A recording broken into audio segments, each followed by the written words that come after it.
Hello everyone, we're going to go ahead and continue on in the 4.1 notes. In this video we're going to look at topic 2, which is going to focus in on signal transduction pathways and how that's going to ultimately lead to different cell responses. And so in topic 1, just to remind you guys, we were looking at what happens when a cell receives a signal. And so there's these ligands, these signaling molecules that bind to specific receptors. And that's what we looked at in topic 1. In topic 2, we're going to look at this next part here, which is a whole sequence of events now that are going to take place inside the cell once that receptor protein becomes activated after binding to a ligand, which is ultimately going to lead to some kind of response in the end. So that's what's going to happen here in topic 2. I will go ahead and warn you guys that it is some of the things that we're going to look at here in these signal transduction pathways that are kind of tricky to understand at first. But hopefully, if you're paying close attention, it will make a lot of sense. And we'll try to go over the main ideas here. But basically, once that ligand binds to a receptor protein, it's going to trigger a whole sequence of events now taking place inside the cell. And that sequence of events taking place inside the cell that's going to ultimately lead to a certain cell response is what we call a signal transduction pathway. And that pathway consists of a whole series of steps, which really, by series of steps, I mean mainly it's usually going to involve different proteins becoming activated in the cell in sequential order. And so you have the receptor protein, that's the first protein becoming activated. That's going to activate another protein, and that protein is going to activate another protein, and then those proteins are going to activate other proteins in the cell until finally you activate certain proteins in the cell that are going to now actually do something, the specific thing that the cell is supposed to do at that point. So there are a lot of steps. It's common for these pathways to have a lot of steps. Now, actually having a lot of steps has a couple benefits. One benefit is that it allows the signal to be amplified. And so if we're just starting with, like, let's just say one ligand molecule binding to one receptor on the cell, which is pretty insignificant because a cell is gigantic compared to these proteins that we're talking about. A cell would have thousands or millions of receptor proteins. And we're just talking about one signaling molecule binding to one receptor protein on the cell. Well, in the signal transduction pathways, what's going to happen is we're going to see proteins becoming activating other proteins. And every time that proteins are activating other proteins and those proteins are activating other proteins, we're going to see an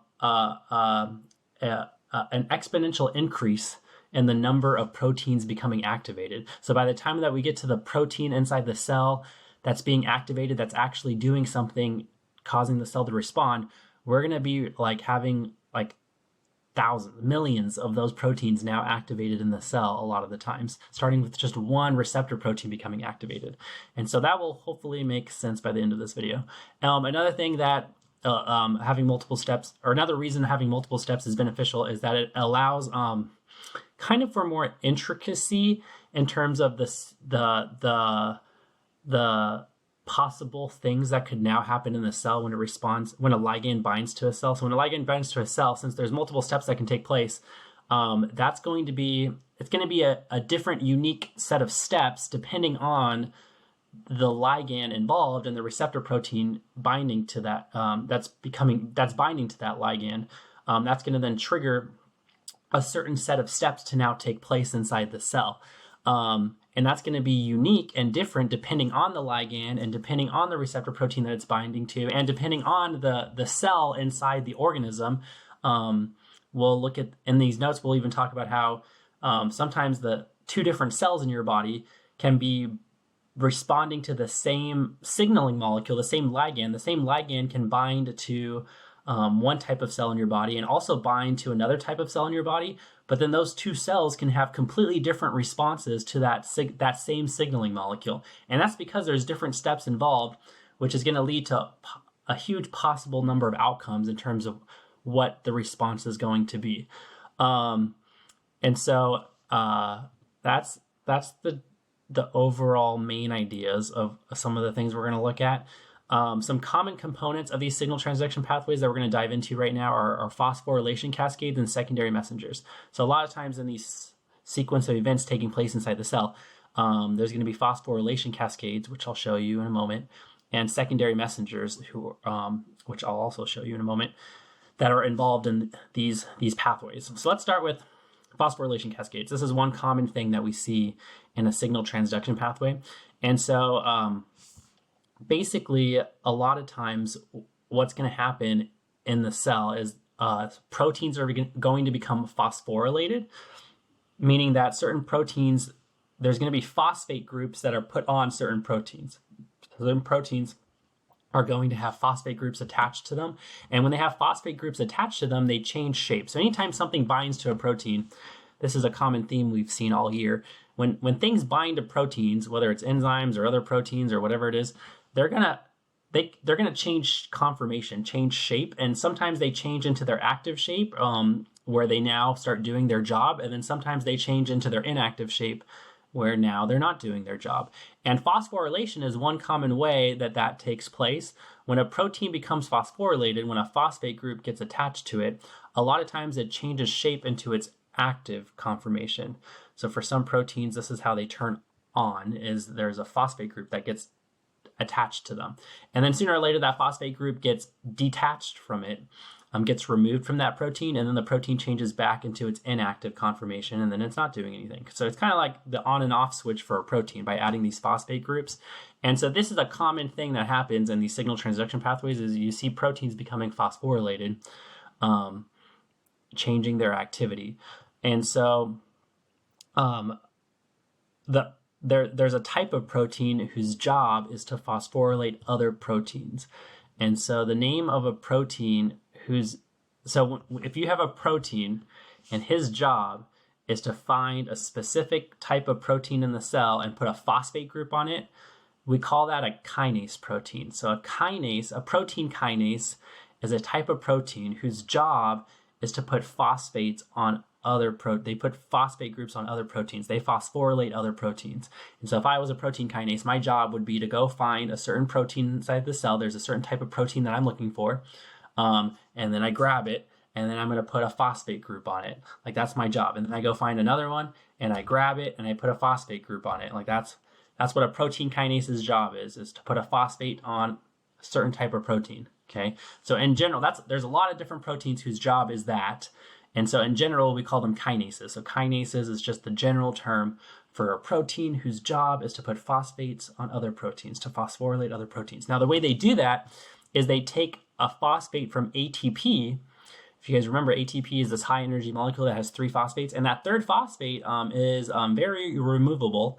And so what a kinase does is a kinase will go find an ATP molecule and take the phosphate from ATP and go put it on a different protein. Like, that's what he does. And then he goes and finds another ATP molecule. He's going to take the phosphate and then transfer that phosphate to another protein. That's specifically what a kinase protein is doing. And what we see in these signal transduction pathways is we see a whole cascade of phosphorylations taking place, accomplished by a series of protein kinases who are phosphorylating other protein kinases who are phosphorylating other protein kinases. So we call that a phosphorylation cascade. So let me kind of explain what that looks like here in this picture. So if you guys look here, there's a protein kinase. We'll call it protein kinase 1, a certain type of protein kinase who's becoming activated inside the cell. And that happened after the receptor protein became activated. Eventually, this guy becomes activated, this protein kinase. He becomes activated, and his job, like I said earlier, is to go find a certain protein and phosphorylate it. So his job, if you guys look at this picture, is to go find protein kinase 2, a different protein kinase, and take an ATP and put a phosphate on protein kinase 2. So what this guy is doing is he's taking a phosphate group from ATP, and he's taking that phosphate group and putting it on protein kinase 2. So then you end up with protein kinase 2 now having this phosphate group, and the ATP no longer having that phosphate group. That's what this guy does. That's the chemical reaction that he catalyzes. He transfers the phosphate from ATP to this protein kinase. Now this protein kinase 2, when it becomes phosphorylated, you can see it even changes shape here, and now it's in its active shape. And then his job is to, again, go find another specific protein, this protein here, and his job is to go find these proteins and phosphorylate them by, again, what he does is he takes a phosphate from ATP and puts it on this protein, which now this protein will be phosphorylated and changes shape, and now it's in its active shape. And so you could have a series of protein kinases who are phosphorylating other protein kinases, which is going to lead to a sequence of phosphorylations taking place inside the cell, which we call a phosphorylation cascade. This is just a common type of thing that we see in a signal transduction pathway. And then we'll kind of talk about this more throughout the video, but just to point out here, just when these protein kinases become phosphorylated, like this guy right here, just notice that he's a common misconception. Students think that he's going to take his phosphate group and put it on this next guy, which is not what he's doing. He's not giving up his phosphate group. He's finding ATP. His job, a kinase protein's job, is to find ATP and take a phosphate from ATP, not his phosphate. He keeps his phosphate, and he is going to put a phosphate on a different protein, which is what he's doing right here. That's his job right here, is to do this. Now, eventually, these phosphate groups that are being added to these proteins, they're going to be removed. There are enzymes called phosphatases. So protein phosphatases are proteins whose job is to remove those phosphates. And in that picture, it's represented by this little guy right here that says PP. That's a protein phosphatase.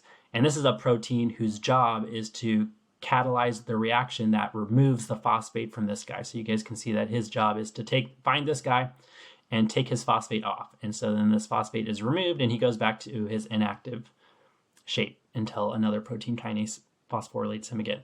So just know these things aren't permanent, I guess is what I'm trying to say. These proteins are becoming phosphorylated with these phosphate groups, but those phosphate groups will be removed eventually. And it's not just this permanent thing that's going to take place now forever inside the cell. This is just a temporary thing now that the signaling molecule is binding to the receptor protein. Anyway, hopefully that kind of makes sense so far here, what a phosphorylation cascade is. Another common feature that we see in the signal transduction pathway are secondary messengers. Secondary messengers, well, okay, so the ligand, we consider the ligand as the primary messenger or the first messenger, right? And usually the ligand is outside the cell, and usually the ligand doesn't go into the cell. A lot of times these ligands are binding to membrane receptors.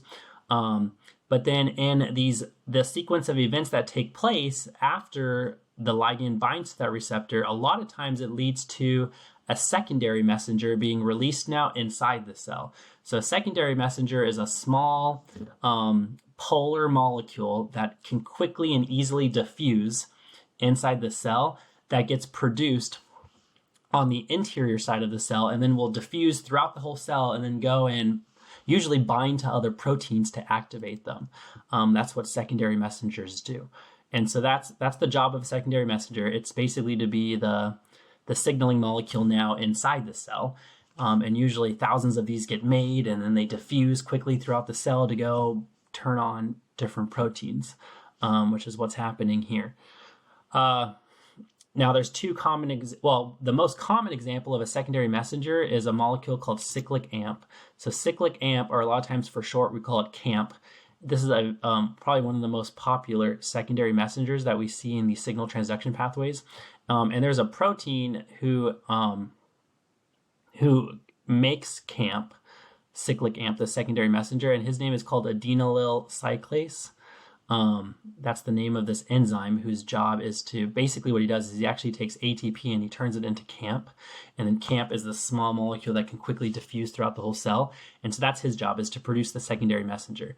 And you guys can see in this little picture here, it's kind of connecting a lot of different things that we've talked about. Here's a G protein coupled receptor and the ligand, the primary messenger, who's going to bind to that G protein linked receptor. And then that G protein linked receptor is then going to activate the G protein by allowing a GTP to be put on this G protein, if you guys remember that from the first video. And then that G protein now is activated, and it's going to go and bind to another protein on the cell membrane. In this case, it's the adenylyl cyclase, who is now going to become activated once this G protein binds to it. And then his job is to take ATP and turn it into CAMP, and then he's going to make a bunch of CAMP, and that CAMP is going to spread out throughout the whole cell. And then you can see that the CAMP can then bind to protein kinase A, a certain type of protein kinase inside the cell, and then activate that protein kinase. And then that's probably going to start a phosphorylation cascade where that protein kinase is now going to phosphorylate other protein kinases who are going to phosphorylate other protein kinases who are going to end up phosphorylating some protein in the end. And then you finally get to your cellular response. So this take a moment to like look at this picture here, to kind of start connecting a lot of different and reviewing a lot of different things that we've talked about so far. So that's CAMP, okay, very common secondary messenger. Another common, there's a lot of different examples of secondary messengers, but another common example is calcium ions. Calcium ions can also act as secondary messengers. You guys can see in this example here, there's a series of events taking place that lead to a calcium ion channel opening that releases calcium into the cell. And then those calcium ions, those are small polar ions that can very quickly diffuse throughout the whole cell, and then they can go bind to specific proteins and activate those proteins, who then continue on the message to other proteins. These are really important actually in your muscle cells. I talked about that in the first video actually. And in order to get cells to divide, these calcium ions, they bind to specific proteins involved in muscle contraction, or in proteins that are needed for cell division. But anyway, those are secondary messengers, and so that's another common thing that we see in these signal transduction pathways. So hopefully that vaguely makes sense so far. So in these signal transduction pathways, in these sequence of events that take place inside the cell, that are initiated by a ligand binding to a receptor, some of them are phosphorylation cascades. That's a common thing that we see happening, which are these protein kinases becoming activated and phosphorylating other protein kinases who become activated, and so on and so on, and secondary messengers getting released inside the cell. And so just try to piece that together in your head, that these are just common players we see happening in these signal transduction pathways. Now, like I said at the beginning of this video, one benefit of this, it seems kind of complicated. Why does it have to be so complicated? And like many things in biology, there's a reason that it's complicated. One reason is that by having all these different steps involved, it allows the signal to be amplified. So you can start with just one signaling molecule binding to the cell, and this kind of table here kind of shows you and keeps track of how many molecules are being activated. So if we start with like one protein receptor being activated by a signaling molecule, just one of them, which is like the most insignificant thing in the world for a cell. That's like in the city of Fresno, one person getting hired for a new job. Like it's nothing. Cells are really big, and we start with one protein who's now activated. He's like going to turn on today. He's going to start to work and start doing his job. And what happens though is he's going to then, in this case, they're talking about how this is a G protein link receptor, and how that G protein link receptor is now going to activate some G proteins. And he's going to activate, and according to this, it says he's going to activate 100 G proteins. So now we have 100 G proteins that are activated. And then those 100 G proteins that are activated are going to go activate another protein. In this case, it's the adenyl cyclase, which I showed you earlier. That's the guy who makes CAMP. Right here, this secondary messenger, this protein right here, adenyl cyclase. So there's going to be 100 G proteins, and each of those G proteins are going to now go and activate these adenyl cyclase enzymes. And this guy can bind to this one, and then another one can bind to another one, and the other one can bind to the other one. And then these guys are going to make CAMP. And then each of them can make lots of CAMP while they're activated.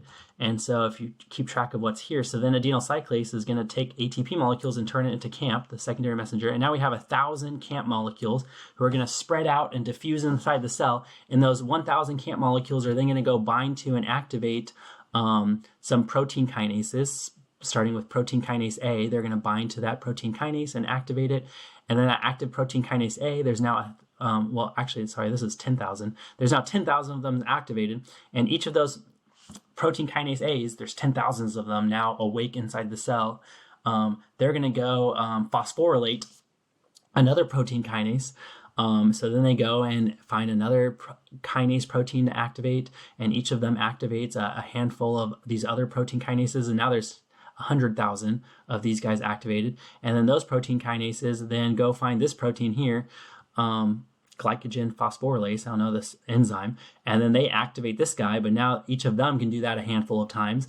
And so now there's 1 million of these guys activated. And then those guys, these are enzymes whose job is to take glycogen and break it down into glucose molecules inside the cell. And they can do that many different times before they become inactivated. And now you have what is this? I don't even know. 10 million, 100 million, 100 million glucose molecules being produced inside the cell that are going to be released from the cell into your blood. This is an example of like a liver cell, for example. So that's what it's saying right here. One molecule of epinephrine, a signaling molecule, can bind to a receptor on a liver cell, and then this signal transduction pathway and these series of steps, in each step we're activating more and more and more and more proteins, leading to eventually 1,000 different glucoses now being released into your blood, all starting with one signaling molecule. And that's what we mean by a cell response. We're talking about like the whole cell is now focused in on doing this big task of, in this case, releasing glucose into the blood.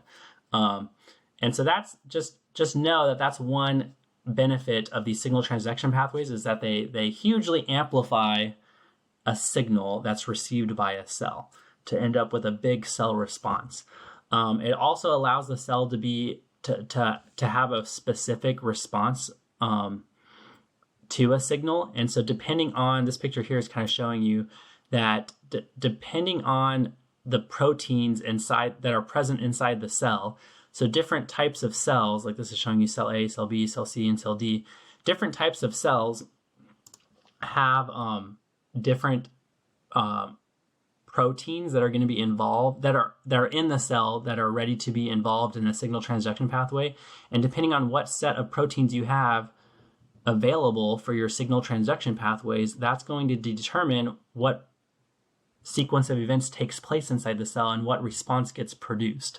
And so you can see in these pictures here that some of these guys have different sets of proteins that are going to activate other sets of proteins, just depending on what's available in the cell that we're looking at, which is going to lead to different unique responses inside the cell. And so that's another benefit of these signal transduction pathways, is they allow cells to have specific responses to specific signaling molecules that are binding to specific receptors, which are going to produce a specific response depending on that type of cell. And so a good example, well, just one easy example, well, not an easy example, but a good example, I guess, to show you guys how this allows for some specificity is liver and heart cells and how they can both respond to epinephrine. So epinephrine is a hormone, a signaling molecule that's released into your blood. And this hormone can bind to receptors on your heart and receptors on your liver cells. So your heart cells have receptors for epinephrine, and your liver cells also have receptors for epinephrine. However, the cool thing is that when epinephrine binds to your heart, it actually produces a different response in your heart cells than when epinephrine binds to your liver cells. So your liver and your heart cells are actually going to respond differently to the same signaling molecule being produced inside of your cell, inside of your body. So when epinephrine is released inside your body, it travels in your blood and it's going to go bind to your heart cells, and it causes heart cells to contract faster. So it activates motor proteins in your heart, causing it to contract and beat faster. Your heartbeat goes up because of epinephrine. And epinephrine can also bind to cells in your liver. And when it binds to receptors in your liver cells, it causes glucose to be released into your blood. So liver cells store glycogen, and then that was the example I was showing you earlier in this sequence of events here. When epinephrine binds, it leads to a bunch of glycogen breaking down into glucose, and that's going to be released into your blood. That's the response the liver has to epinephrine. So they both have two different responses. This guy is going to start contracting and beating faster. This guy is going to break down glycogen and release it into your blood, both to the same signaling molecule. And the reason that is a common AP question. Like, how is it possible that that two different cells can respond differently to the same signaling molecule? Like, they're both binding to epinephrine. And the answer is because liver cells and heart cells have different sets of proteins inside of their cells. It could be the receptor, the epinephrine receptor might be a little bit different, or maybe it's the same receptor, but it's then going to lead to a different transduction pathway, a different series of proteins being activated inside the liver cell versus those that are activated inside the heart cell. And so the heart cell is going to have a different unique signal transduction pathway that takes place, leading to that specific response, versus what happens in your liver cells, which contain a different set of proteins and a different unique signal transduction pathway that's going to lead to what the liver cell does. So it's because of the uniqueness and the difference in the proteins involved in the signal transduction pathways of the heart cell and liver cells. I hope this is kind of making sense, because I feel like I'm not doing the best explaining it right now, but in class we're gonna draw this out a little bit together. to hopefully make a lot more sense. But hopefully after watching this video, it's kind of piecing together in your head a little bit. And so, and here's a picture kind of like illustrating or summarizing what happens in a liver cell. It's really good to just practice dissecting these diagrams. Here's an epinephrine receptor and here's epinephrine. So here's an example of your liver cell. That has a receptor for epinephrine. It binds to it. It becomes activated. This leads to a sequence of events that leads to this guy becoming activated, adenylyl cyclase, which I've talked about a couple times already. He's the guy who takes ATP and turns it into CAMP. And so he's going to make a bunch of CAMP. The CAMP's going to diffuse throughout the cell. And you guys can see in this picture, CAMP is going to activate certain proteins that lead to these guys becoming activated. And so this is an enzyme called glycogen phosphorylase, who's going to be phosphorylated probably after a phosphorylation cascade. So in this picture, they're not showing you probably a sequence of protein kinases becoming phosphorylated, phosphorylating other protein kinases who are then phosphorylating this guy. And when this guy is phosphorylated, he turns into his active conformation. And when he turns into his active shape, his job, you can see in this picture, his job is to find glycogen that's in the liver cell and break it down into glucoses that can then be pumped into your blood or released into your blood, released out of the liver cell into your blood. And then the CAMP, in this same signal transduction pathway, CAMP can also bind to these enzymes or lead to the phosphorylation of these enzymes here called glycogen synthase. And you can see in this case, glycogen synthase, when it's phosphorylated, actually turns into its inactive shape. That's what they're telling you here, that when this guy gets phosphorylated, he becomes inactive, whereas when this guy gets phosphorylated, he becomes active. All of that might sound complicated, but that's just the way it is. Some proteins, they become, a lot of times, mainly they become activated when they're phosphorylated, but some proteins become inactivated when they're phosphorylated, like this guy. And his job, his name suggests that he synthesizes glycogen, so it suggests that his name is to build glycogen. And right now what's happening is he's turning off. So he's going to stop building glycogen, and then this guy's going to turn on, who's going to start breaking down glycogen into glucose, which makes total sense because right now we're not trying to build glycogen, we're trying to break it down. So turn these guys off, turn this guy on, which is all happening at the same time when this cell binds to epinephrine. And so the types of responses that a cell can have to these to signaling molecules and the way they respond to other cells in the environment, there's lots of different responses that cells are going to have. Just some over big picture examples. It could lead to certain ion channels opening inside the cell. And when ion channels open inside the cell, that can change the concentration of ions and the electrical potential across the cell. That can change the overall charge inside or outside the cell. That's super important for certain types of cells, like your muscle and your nerve cells. Those are really important for that, for those to function properly. When you change the concentration of ions, or you change the membrane potential across the cell by allowing ions to go in and out of nerve cells or muscle cells, that allows your nerve cells and your muscle cells to conduct impulses or to contract. It could also lead to genes being expressed differently inside of a cell. So in your cells, there's these things called transcription factors, and those are proteins who basically allow certain genes to turn on and off. And in a signaling pathway, you could have transcription factors that become activated or inactivated that lead to certain genes turning on or off, which are then going to change what type of enzymes and proteins are being made inside the cell, which is then going to change what the cell is doing at that time. And then lastly, another just vague example of how a cell could respond to a signaling molecule is it could lead to certain enzymes becoming inhibited or certain enzymes becoming activated, kind of like what we saw in this example. This enzyme is becoming activated, this enzyme is becoming inactivated, and that's going to lead to the cell now accomplishing certain things or not accomplishing other things because of which enzymes are becoming activated or inactivated. And so all these are just vague examples of how the multitude of ways that cells are responding to different signaling molecules.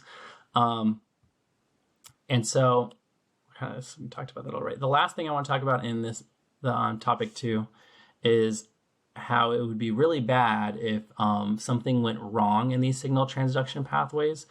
And so you guys are supposed to, this is a common scenario that comes up on AP test, is how, what would happen if like something in the signal transduction pathway is not working or is being blocked, or there's some kind of toxin or some chemical messing it up, and you're supposed to be able to think through what result that would have inside the cell. And so just to give you some examples, actually in a lot of cases, like when you guys hear about poisons or toxins to our cells, those toxins or poisons, those are chemicals that a lot of times they are messing with signal transduction pathways. They are messing with certain proteins involved in signal transduction pathways. And once you mess up a cell's ability to respond to certain signals from other cells, that's going to really mess up the stability of your body and how your body is operating. And so one example is anthrax. Anthrax is a toxin produced by a certain type of bacteria, and anthrax will actually lead to CAMP levels inside of your cells increasing. So it causes CAMP levels to increase inside the cell. This toxin kind of, it has the same effect that adenylyl cyclase has. It's able to build and synthesize CAMP. And so this toxin causes CAMP to be overproduced inside of your cells, which then ruins the ability of a cell to respond properly to signaling molecules, because there's too much CAMP being produced, or there's CAMP being produced when there's not supposed to be CAMP being produced. So then your cells start doing weird things when they're not supposed to be doing those things, and it's bad. And that's why it's toxic and can kill you. It's going to mess up important cells and how they're functioning. Another good example, super common example that comes up on AP questions is diabetes. And this is the example that I'll end with in these notes.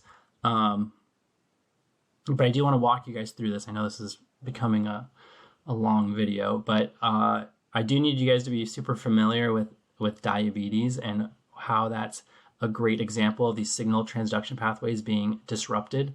And so just to explain to you guys these three situations, people who are not diabetic, this is what's supposed to happen in your guys' body, is when you guys have a lot of glucose in your blood. So out here's your blood, and you have a high blood sugar. You have a lot of glucose in your blood. This is like right after you eat a meal, you now have a lot of sugar that was digested and it's now in your blood. What's supposed to happen is your pancreas is supposed to release insulin, which is this hormone, this signaling molecule. This hormone is supposed to be released into your blood as well. So when you have a lot of glucose in your blood, you're supposed to have a lot of insulin in your blood, because your pancreas, which is an organ in your body, is supposed to release this insulin.